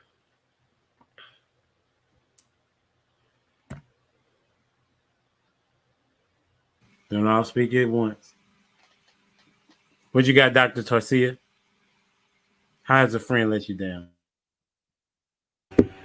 Um, I can say I've had not so close friends who've let me down, and I've had close friends who we've let each other down. Let me just say that. I can't just pinpoint and say they've let me down, but I've there's been times where I've let them down too. Um, and I think when it comes to being let down, you really have to evaluate the friendship and determine, is it something that's worth fighting for? It's kind of like with the relationship, right? Is it something worth fighting for, meaning going through what you have to go through to resolve the issues? Or Is it something not worth fighting for? Like what Shay just said, she's no longer friends with someone, and she has no remorse about it. So I've had those types of issues too. So without going into detail, I could just say, I have close friends who we've let each other down, and I have friends we weren't as close with. I realized we weren't as close, and those are the friendships, past friendships that I decided, is not worth fighting for, and we're no longer friends either. Uncle Stepdaddy, what you got? Um, how's a friend let me down? Bro, you've been knowing this question since everybody else went. Why you Oh yeah, I rereading know. the question? I'm trying to figure out because like a What lot you of this been stuff. doing on the satin sheets this whole time, bro? Hey, no, like this a friend let me down. It was like in my younger, like probably in my late teens, early 20s, and anytime when it come to men, only time they have problems, when especially with young men, is always about some money or a woman. So with this situation, it was a woman. Like me personally, I never cared about anybody that what I'm saying. If somebody talked to somebody that I used to try to talk to or whatever like that, it never bothered me. Just as long as you didn't just drag my name in the mud or something like that. So at this one point, it was a young lady I had conversated with. It was long, like right after I got out of school, and I guess they was at a club or some little get together, and drinks was involved, and just so happened my name came up. He let some slip, and that was like the only time I felt like I'm like, come on, bro, you gotta be smarter than that. When I know when you look in your system, you get kind of, this and that, and then you could say something you didn't know you said, and then when they get back to me, I'm like, bruh, don't nobody know that but me, you, and such and such. Like, why did you even say, man? I ain't know I said that because we were drinking and this and that, and that's the only time I can really recall any time of somebody I considered a friend, let me down in that aspect. Because like I got secrets when it comes to, well, I ain't gonna say secrets, but I got things that people out in my circle or whatever then told me I'm taking to my grave. Like it ain't gonna never come out. I don't care how mad we get at each other or whatever, what have you. Nothing's gonna ever spill over to social media or anything. Like that's a vow, a pact we built. Like there'll never any problem we got. Them group texts gonna get nasty. It get vulgar in there. It get real like a R-rated movie in there, but it'll never spill over to social media. And I think that's where, when it comes to friends, especially from the male and the female perspective, I think that's where that difference is between us. Because if now in these days, especially on social media and Twitter, like people will let you know that they own what they feel about you and this and that. Because my grandma always used to tell me, man, when a person get mad at you, find out how they really feel about you. So that's something I always learn. And the thing about it, like I want to see in tough time when you're angry, I want to, I really want to see this, and that. So therefore, but that's the only time I can think of, because after that, like I told you earlier, I don't really to an extent have expectations, and so I won't be disappointed. So, but that was the only time, like in my late teens, early something like right after I got out of school. That's a bit. I know. I don't know if anybody else has to go, but I want to kind of wrap it up. I want to get to the topic at hand, right? And so all of these things kind of coincide with each other. And the reason why I asked is because I had a situation this past week where I had some friends that I uh, didn't respond to very well, and and as a result, I'm now having to kind of go back and whether it's repent or ask for forgiveness or reconcile the scenario or the situation. And those people that know me know that I don't really, I don't never think I'm wrong. You know what I'm saying? Right. However, listen, I don't need y'all shaking your head like that. Be careful. Okay. And so, but what I do know is that for me, I try to seek counsel whenever there's a situation that I may have reacted emotionally about, and if I'm wrong, then I'm definitely going to say, I was wrong. And so in this scenario, I was wrong, right? And so it came to my mind like, what should be the topic of discussion. Well, why not have a discussion about a real life situation that I'm encountering, and how can I make this something that my kids can learn from, right? And so, yes, this is about fathers, but at the same time, I wanted it to open it. I wanted to open it up for also mothers and individual and fathers to talk about how would you teach your child conflict resolution, because more than often they're going to be resolving situations with their friends. And then you always talked about that kids don't necessarily know who's a friend, right? And then we said, okay, the expectation of a friend, right? And so, and stepdad said, I don't have an expectation, but then somebody else said, I do have an expectation. So, how would you teach your kid, your children, how to resolve conflict? How would you teach your kids how to resolve conflict?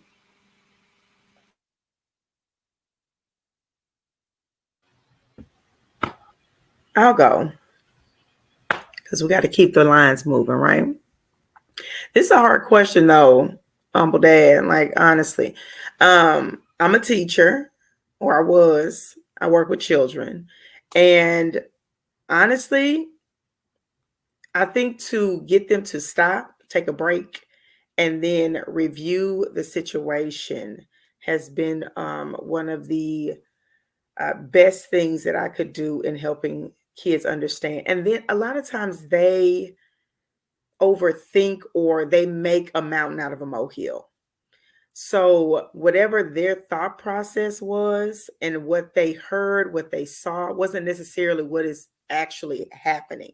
It's almost like they're in this alternate world and they think that these things are happening, especially smaller, younger children, even our teenagers, just because their brains have not fully developed. And so a lot of times having them take a step back, listening to the other person, what the other person heard, what they saw, what they believed to be true, and then having the other person to kind of go through that same process will allow them to see that a lot of the times what you all were fighting over really wasn't what was happening.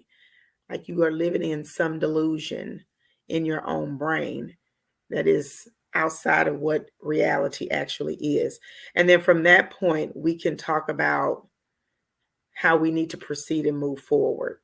Um, we see a lot of girl on girl fights and all this other stuff, just because they have ears and people speaking to them separately. So with young females, when they're into conflict and in conflict resolution, a break, and I mean take a week, talk to a parent, and you will find out that you're eventually there's always somebody in the background with young girls where there is somebody talking in your ear. So a lot of times just removing people from your space in your circle, you know, if these are and having these conversations about what a friend really is and what a friend really looks like. Why do you consider this person a friend? Do you think you should continue with this friendship if this person is treating you this way? And then allowing them to ultimately make that decision has kind of been the best solution that I found with working with children in general. Well, what do you do for that person that voice you're talking about is the mother? Oh, Because you got some crazy you can't mothers out tell there kids. that Yeah, you can. that will put a battery in their daughter's back. I just seen it. Like I said, I was a substitute teacher Oh, on the elementary level for a while, but then I kind of dabbed into the middle school. Uh, but I had situations like that where it's the mother. You see why these girls was acting the way they was acting, because when the mother came up there to try to talk about the situation, she was on 100 ready to go right then and there. She was ready to fight the little girl that she got into an altercation with. So as far as my own children, I make sure that I take the time to get to know all of the mothers in their specific circles. When I'm dealing with parents at a school, if I had a parent come up to me and that was the situation that happened, the next day I would talk to the other little child and say, baby, just leave her alone. It's not even worth it. I don't need to go into the details about her mother because we don't need to put people's business in the street. But I would honestly say this is probably not a relationship that you want to pursue. Dr. and just Tarcia, be what you there. got? Uh, When it comes to me teaching my own children about conflict resolution, one of the things that we push in our household is always praying about situations. So I'm going to teach them to, in that moment when they're taking a break, to pray about the situation. And then I think one of the most important things with conflict resolution is that you go directly to that person and talk to that person and tell them whether it's you didn't like how they did something or whatever the conflict is. I think that it's important that you go directly to the source instead of talking to all your little friends about it. Like, so I'm going to teach my kids to go directly to that source and talk to them about it. To try to resolve it that way, and then if it can't be resolved, then that's when you involve somebody of authority, somebody that's older to help with the conflict resolution. But definitely, and I think that's something we get away from is we a lot of times we don't go directly to the source. We develop all these different stories in our head, as Shan was saying. And so those are two important things that I'm going to teach my kids about conflict resolution. that's really good. Well, Dr. Tarcia is going to have to go. I really appreciate you being here. Thank you You know for what I'm saying? having me. Before you go, let people know where they can find you at, though. You can find me on Instagram at Dr. Period T Hubert, and you can find me on Facebook at Tarcia Hubert. I'm on LinkedIn too and Twitter, but I'm not as active on those. But Instagram, Facebook, I'm extremely active on. So thank you all for having me, and it was a pleasure listening to you all and your perspectives. For sure. You Until as next well. time. Take care. I know we're talking about kids, but when we talk about kids and conflict resolution, they're not going to negotiate. We're thinking like they're adults. They're not negotiating. Their conflict resolution is to for violence, a heated argument. It's not like it's a civil discourse. This is not what they're going straight to that. That maybe at home with your your brothers and sisters, you might be doing that, maybe. But for the most part, they're going straight to heated discourse and then ready to throw hands. But you have to So talk to them like they're adults, right? So one thing that have always taken into my classroom, and now I'm a middle school teacher. I was a middle school teacher, but I have been in elementaries for the last 4 years. And one thing that I even talk to my elementary students about now is I don't teach children. I teach young adults. So you are a child for this long.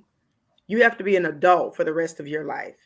So the lessons that we're doing here is I'm not teaching you how to be a kid. That you're going to do that without me having to teach you how to do that. I am teaching you how to be a productive citizen and an adult. You need that lesson now so by the time you get there, you can succeed. So I'm not going to talk to you like a baby. We're not doing all of that. Not cut that out. I don't want to hear it. I have told kindergarten, I will not talk to you until you stop. And that's at kindergarten. I don't want to hear it. When you're done, I'm going to stand here. When you are done, then we can have a conversation. Outside of that, I don't want to hear it. And I will walk away. Good yeah, luck. but And some people find that harsh. But again, I am going to treat you like an adult. I have to talk to you in that manner because we don't have very long for you to pick up the skills that you need for adulthood to take you into the rest of your life. And so if I baby you, if I treat you, you're never going to learn the skills that you need to be productive moving forward. yeah, but you can So, do that on a middle school level. You can't do that on an elementary. oh, I You dare, I I beg to disagree. differ. you I can't beg talk to to a, differ. a, Yes, you a, a can. elementary level kid like You an can. adult. I'm I, telling you, you can. One at Well, a time. I Yeah. want to give my example. I had so my son, he goes to the basketball court every day. He enjoys it. He loves it. And so there's I don't necessarily go out there with him, like just be out there. Sometimes I'll just sit in the car. Sometimes we'll play together, whatever. But this particular incident, I was sitting in the car and I noticed that he was getting into it with another boy on the basketball court. Now my son, he don't play those type of games, but he'll handle himself because his dad has taught him how to, right? So I couldn't really determine what was going on, but I did just sit back there, sit in the car. I didn't get out because I wanted to see what he was going to do and how he was going to handle himself. And so later on, when he got back in the car and we were leaving, I was like, "Oh, what was going on?" He was like, "Man, dude was trying to fight me." I was like, "Why he was trying to fight you?" He like, "Cause he got mad because I was crossing him over on the court or whatever." And I was just like, and he was like, "Come on." The guy was telling him basically, "Let's go behind here so we can fight." He was like, "I'm not about to fight you over a basketball game. My son is 10. Okay." He's like, "Over a basketball game? You better get your," and then he just started ranking on the dude, like scoring on him. Like, "You better get your butt on somewhere. Like, I ain't finna fight you over no basketball game. Like, going on with that, whatever."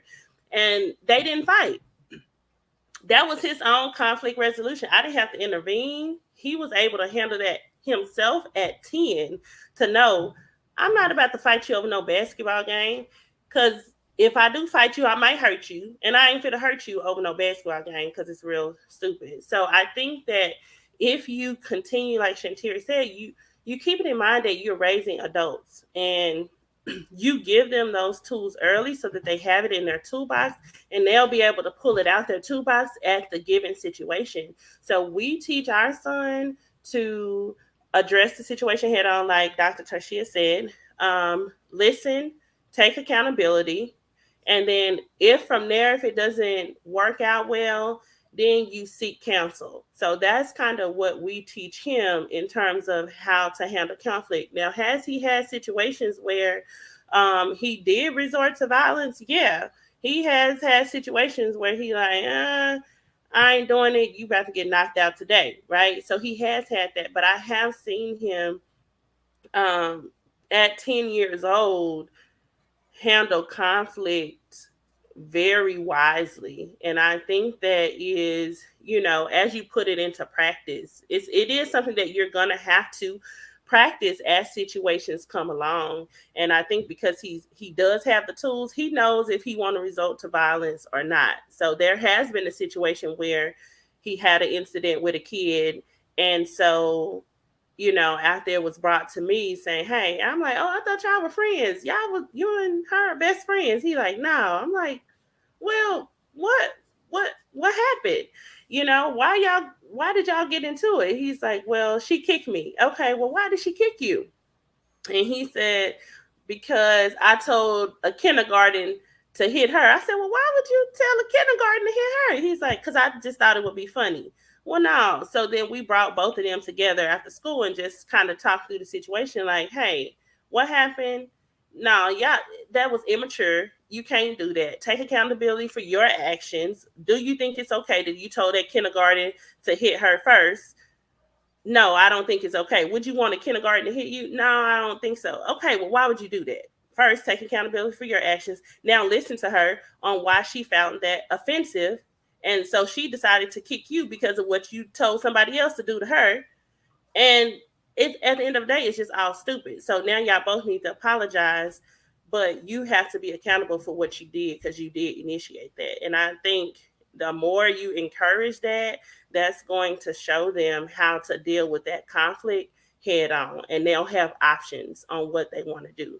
Sometimes you will have to resort to violence, but you also have to emulate what you're teaching them as well. You have to embody that. So, my 2 cents. Well, You good? Go ahead.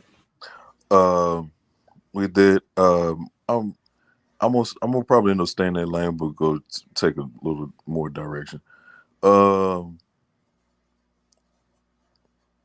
Teach them by leadership. Teach them by, action based on, because your children are always, they live with us, so their children mimic what they see. So they learn from their parents. Whatever they see mom and dad do, they gonna do. If they see mom and dad up here always arguing, that's what they gonna be want to do, a fighting or whatever. That's what they gonna do. Well, my mom and dad do it, so either Let's go into another realm. Single parent. If they see their mom always being combative, saying argumentative, that's what they're going to think to do. They're going to go to school, especially you have a daughter or a son or something like that. That's what they're going to do. So basically, when it comes to that, how would I teach them resolution is defective by showing them how I do it, how I do it. Like when I resolve things, I want to sit and talk to a person. I'm going to use the voice that I have now. I'm not going to raise my voice at you because it's going to elevate the situation. It's going to make it worse.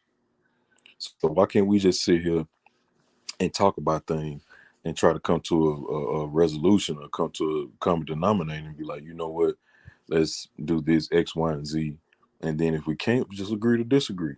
Like so just or either just hold yourself account. You know what, I was wrong. Even especially when you grow up in a 2-parent household, when you got a mom and a dad that was married, and you're like, you know what, babe, I was wrong. I shouldn't have done it, never done X, Y, and Z.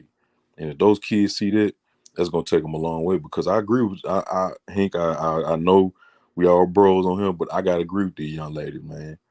We are raising our kids to be adults. We got to stop babying them. You know what I'm saying? You gotta basically talk to these kids, especially these right now. You gotta talk to them like grown folk, bro. Cause they coming out, these kids coming in school in pre-K and kindergarten cussing you out using vulgar words, talking But you look, crazy. Want to but know what I'm why? Cause they saying, mama doing it. but and that's what I'm saying. We're talking about not only just talking about our kids. The mentality, their mentals, they may not be ready to be talked to like that. Not every kid's privileged enough to have the intelligence. I had to deal with special needs kids. I didn't always have the kids was the honor roll kids. I had them BD class kids. So that's what most time when you're a man, especially a black man, and on the elementary, middle school level, they're putting you in them BD LD classes, and you're dealing with them overly active kids. So you can't talk to them like because if you start talking to them like adult, then you're gonna get yourself out of character and forget they're a child. Hold on, dude. Kind of like you got to lightweight snatch them up. But I don't But know if any of y'all ever had to deal with that. but We I, had to I do get that. I guess when it comes to you handle certain situations certain ways. But the Yes. thing about it, it's like this. Now I don't know about. I know Miss Lady right here said she was a teacher. Now you can't go over in Mayberry talking to them kids like that. You know what I'm Yes, saying? you can.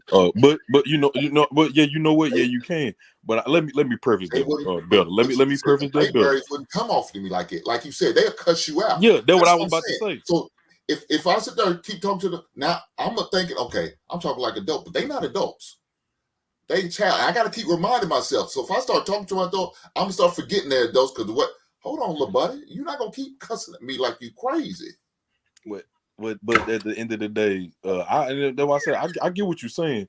But at the end of the day, man, it started at home. And then when you get to school, like that, then you know what I'm saying. You were saying about you can't talk to them, bro. They probably get talked to way worse than that at home. They probably heard way worse than that. But we So you know all what I'm saying. know that teachers can't do that, brother. But You but We have but know to it. have Look here, balance, and it the has to teachers, yeah, be you gotta have balance professional. the though. teachers don't have no teeth no more. We have no teeth no more.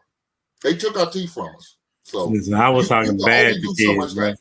And Yeah, I I know would let too. me say this. In Kentucky, they won't let us suspend them anymore.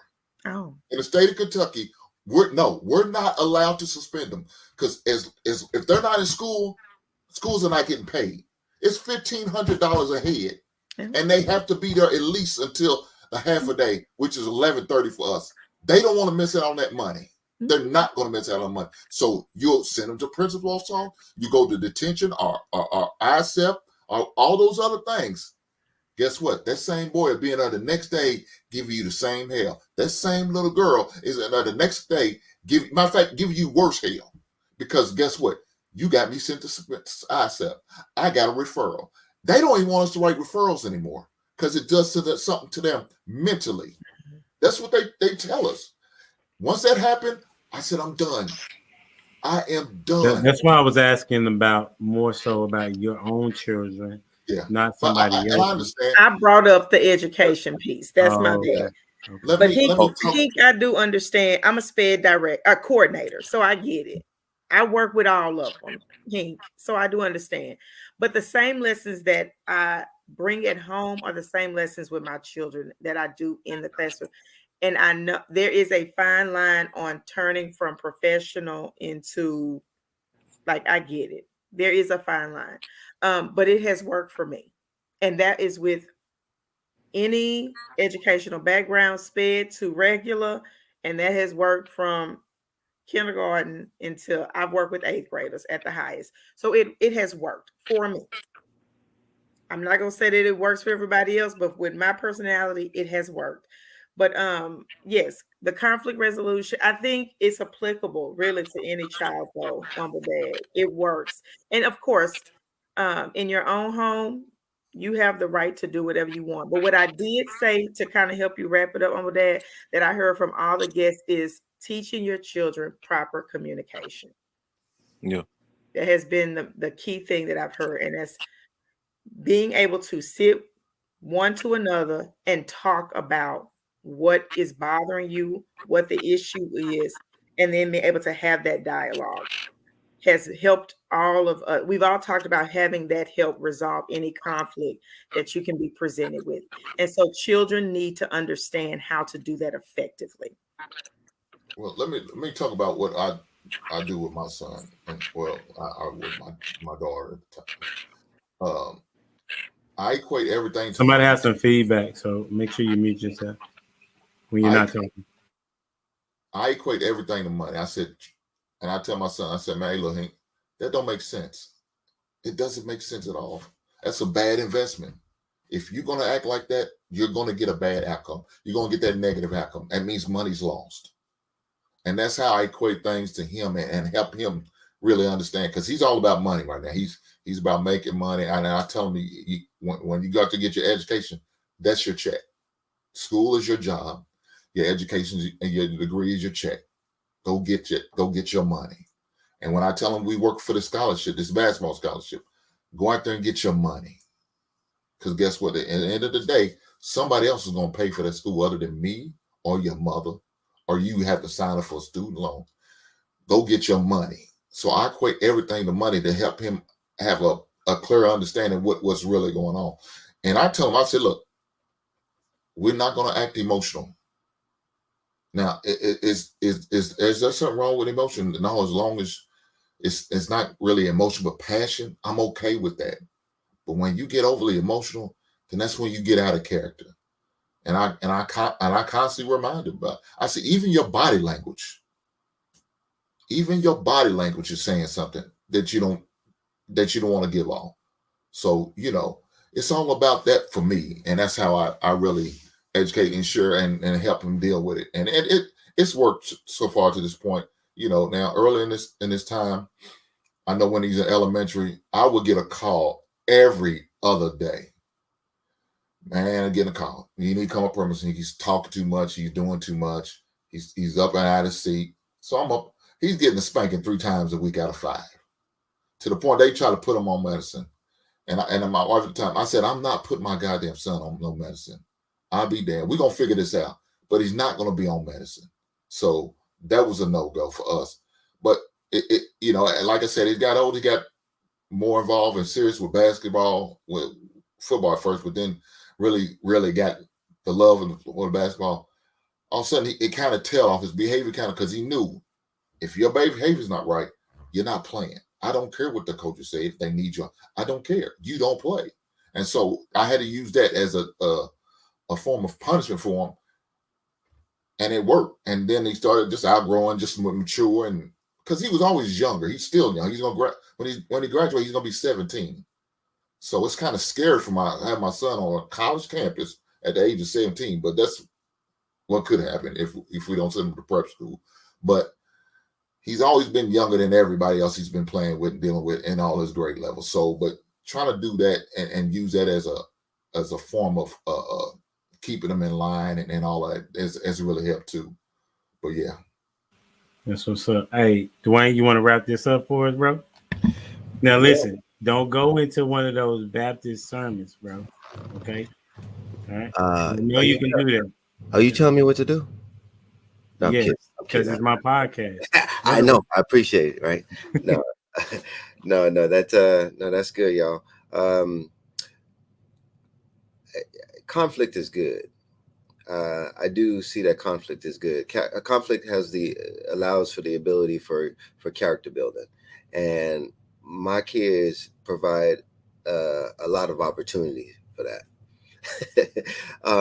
And as for them handling conflict, they'll come. I'll hear them bickering at each other, and I'll address that, and I'll set the ground rules. Hey, if y'all have a problem with each other, communicate with each other. All right. Next, if y'all have a problem with each other and you communicate with each other and it breaks down, come let one of us know. Come let me or your mom know. If you take things into your hands, then you will have your reward, which equates to a consequence if they go outside their purview, because we're trying to give them the avenues in order to handle it right. And I do believe there's a hierarchy of how to manage those things. And Michelle, you alluded to it earlier. As for it's huge to have self-awareness. So even with my kids, like they'll come in and be like, "Hey, such and such did that." I'm like, "Well, what did you do?" There's a default position for me to always ask, "Well, what did you do?"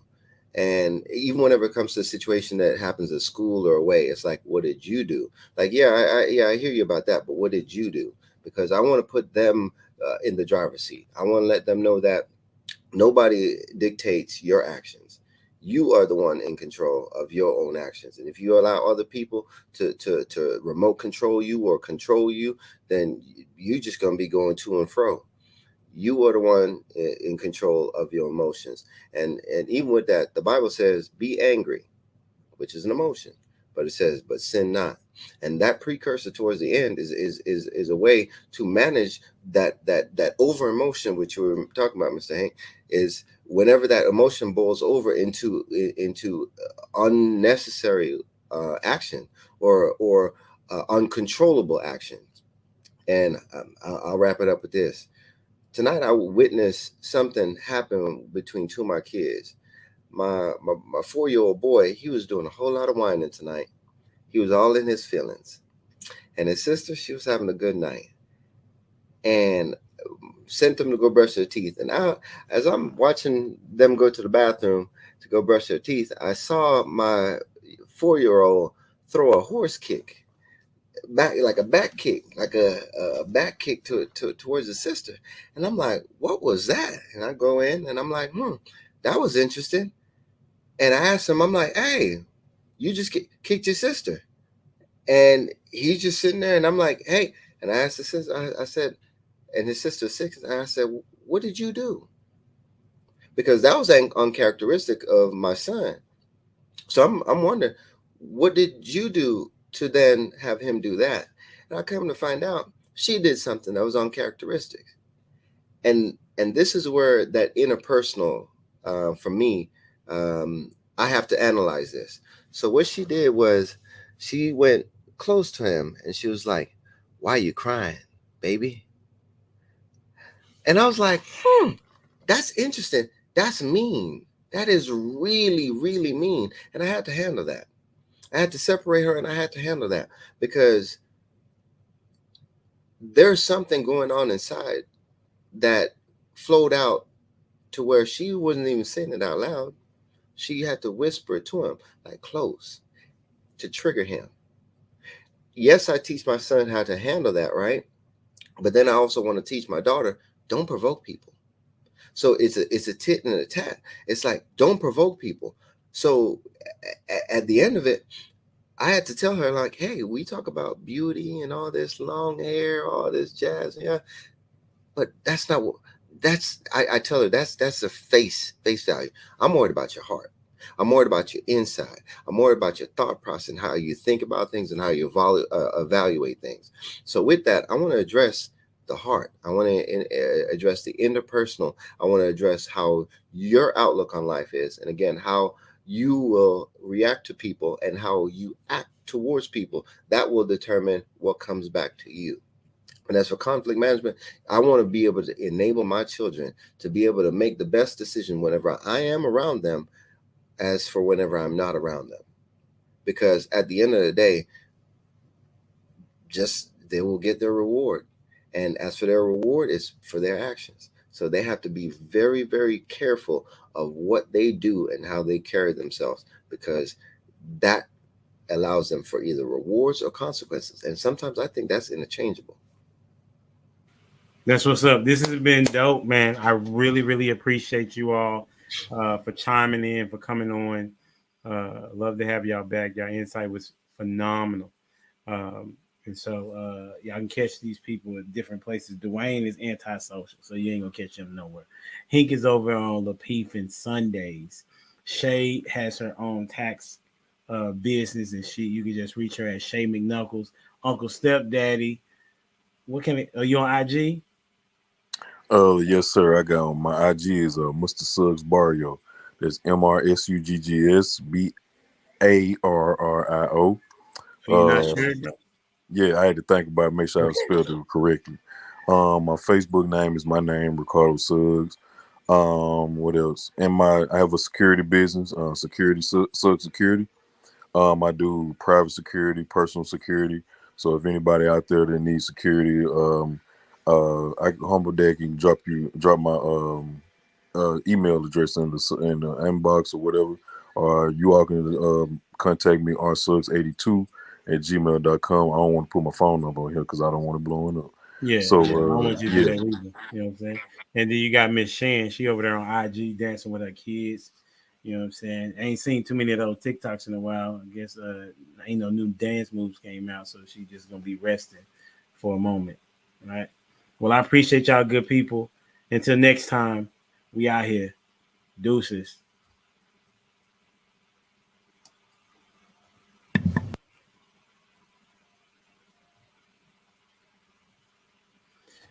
What a dope show. You know what I'm saying? Talking about how to resolve conflict. What is a friend? What is the expectation of a friend? And how to move forward. So all good feedback, and I really appreciate the opportunity to talk to them as well as you listening. Don't forget to go to humbledad.life if you want some of the Humble Dad gear, as well as subscribe to this channel. We almost at 1,000, so help us get there. Like, share, comment, subscribe to the channel. Until next time, we out here. Deuces.